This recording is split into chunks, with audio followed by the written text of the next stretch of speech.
the slot, shooting shot! Mancini starts for Toronto! It's line to deep left field, and that's a game winner. Ford, he got it, and there he goes, inside the 10 to 5. Oh, the play of the year in the NFL. Hello everyone, and welcome to the post-game rundown from the Blue Jays Game 1-2 back on Friday, August 15, 2025 against the Texas Rangers. Before we get to this one, I want you guys to please leave a like on the Scotch if you're new, hit notifications, leave a comment down below if you can say thoughts game 1-2. You guys are at the game and thoughts, feels, guys have a show on this post-game rundown. Feel free to take comments below. I'd like to hear you guys on there. Alright guys, let's jump right to it. First of all guys, before we get into this one, just want to say what a game on there on Friday night. I just want to say what a game. And yeah, quite the game, guys. I'm just going to say this right now. It was up and down emotions, emotional roller coaster right to the end. I tell you what a game. I mean, it was pretty insane. I'll tell you that, guys.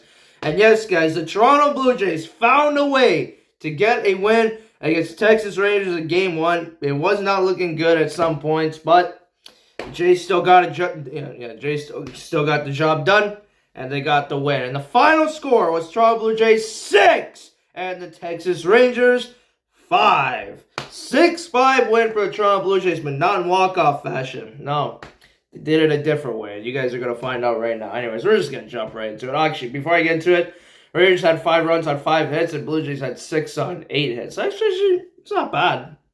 You know, considering we didn't start till later, it's pretty good. 6 on 8 hits for us, and, you know, 5 on 5 for Texas. There you go. 5 for 5, am I right? 5 for 5. As guys, starting with the top of the second inning, unfortunately, we wouldn't be scoring first in this one. And yeah, 2 runners on base. The former Blue Jays, Marcus Semien, Rowdy Tellez was on base, and Kyle Higashioka came up to bat, and he would drill it. Very deep to left center field, and it was gone. 3-run home run. That'd be his 8th on the season. That would make it a 3-0 game for Texas early on. I was a little worried at this point. I'm like, yeah, that's not great. That's not looking good right now. But, you know, I guess it's only 1 home run, right? But, yeah, did some damage early, and we're down by 3. That was rough there. But after that, DeGrom was dealing. You know, DeGrom, when he was out there, he was doing good. I was warned about him. And, yeah, he definitely came as advertised. I was definitely getting a little bit nervous at some points. But yeah, it was pretty much pitcher's duel, like, for the rest of the way, like, through, like, the bottom of the second on all the way through. Until the bottom of the 7th inning, the Blue Jays would finally get something through. So that's it. Dalton Varsho would get a hit. Yeah, I think he would get a hit. He would get on base. Actually, no, sorry. Because Barger got a hit, and then it was like a fielder's choice, and he got on, and then Varsho got on. It could have been a double play.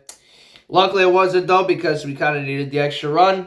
Alejandro Kirk, the 2-strike king, came up to the plate, and he would get a contact, and he would drill it deep to right field, right center field, and it was gone. 2-run home run for Alejandro Kirk, making it a 3-2 game. That'd be also his 8th on the season, and that would make it a 3-2 game, and we're still down, but down by 1 now.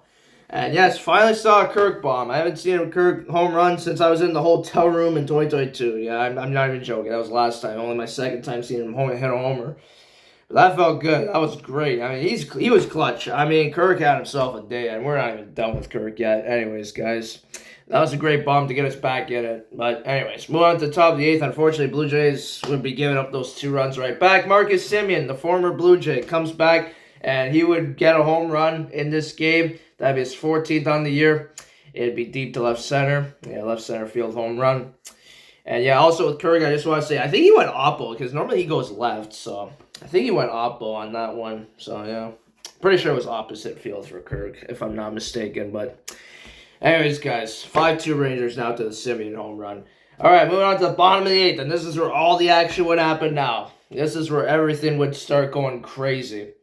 So, the first RBI, I'm just going to get to the RBI. I'm not going to get into all the other stuff. So the first RBI of the inning, Bo Bichette would rip a single through wherever it went. And, yeah, on line drive. Yeah, line drive. Andres Matt's scored. David Schneider went to 3rd because he came into pitch hit as well. Schneider. That made it 5-3. That was pretty good for Bo. So, good hit for him there. And then Blue Jays would end up loading the bases after that. And Dalton Varsho would take a bases-loaded walk to force it a run. That made it 5-4. Snyder would score 5-4 on the bases-loaded walk. You know, a good at-bat for Varsho there to give us another run. So that was good. Good at-bat. I will say that.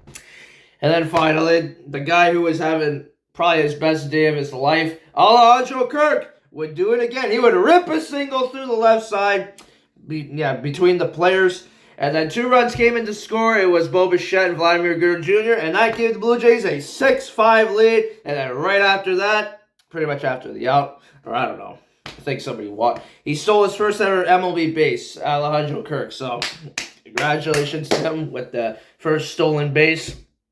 That was awesome. That was crazy to see. I didn't even know he never stole a base before. That's nuts. That was his first one. I happened to be there to see it. That was awesome. That was really awesome. But yeah, anyways, guys, went into the top of the ninth. Hoffman, man, he was just dealing after that. And then that was it. I mean, Hoffman got it done. Blue Jays, they won the game. They won 6-5, held on, and came all the way back from 5-2. And that was a great game. I tell you, it wasn't looking good at some parts, but they still found a way. So I gotta definitely tip my hat for the Jays after that one. But anyways, guys, just gonna get into my overall thoughts. It's not gonna be too long. I'm gonna try to keep this under 10 minutes actually. So okay. So overall thoughts. Went to the game. Went to Rogers Center. We were able to get the bucket hat, even though we were there later. So that was really nice to get a bucket hat. It looks pretty cool. I don't have it right now, but yeah, it's a pretty good hat. I went inside, pretty much the usual thing. I actually went up to the Park Social. Man, I just want to say, though, for Park Social, man, that seat I was on, though, where I was sitting, oh, that's uncomfortable. And that's probably why it's $20 all in. They don't make the seats too good. But, yeah, for $20, I'd sit there. But if I already have a seat, I would not sit there, personally. Yeah. I think if I brought, like, something for, the seat, right? Like, you bring, like, a cushion or something, like, to, help it not feel as bad. I don't know, guys. I don't know. Maybe could have done that, but again, we weren't really going to sit there for the game anyways. It's not a bad view, though. I'll give that. Had the Mirror Browns, that was pretty good. Walked around, did 500 low shots. That was pretty much it. Then went to our seat. Hey, guys, we went to the seat. Went to 523. Good spot again. I love that spot. Right behind the plate. Seem to go there quite a bit, but yeah. I like it right behind the plate, so it's good. It's good. So, I will be honest, it's a good spot, guys. And yeah, I just watched the game, had a good time, as always, and yeah, just pretty much. I mean, there's not much else to say, guys, I know, but that was just a wild game. It's mostly with the game in this one, but crazy game, roller coaster ride. You're down 3-0, down bad. Then you're up, then you get a home run, and then you're down 3-2, then you're like a little bit better, then you're going back down because of Simeon home run, and then you're going way up because of the inning.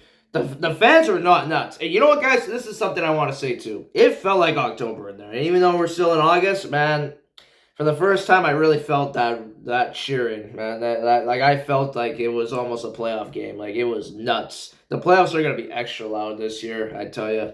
They're going to be something else. I mean, you just wait. Once this team's in the playoffs, just watch, guys. You'll see. Even if it's just for a short time. I mean, you know what? Those fans are going crazy. But anyways, guys, I'm going to wrap it up, guys. I don't really have too much else to say. So, hope you guys enjoyed it. If you guys did, I want you guys to please leave a little scratch out. If you're new, hit notifications, leave comments down below if you guys had thoughts of the game I went to. If you guys are at the game and thoughts, if you guys have enjoyed on this post-game rundown, feel free to leave comments below to you guys on there.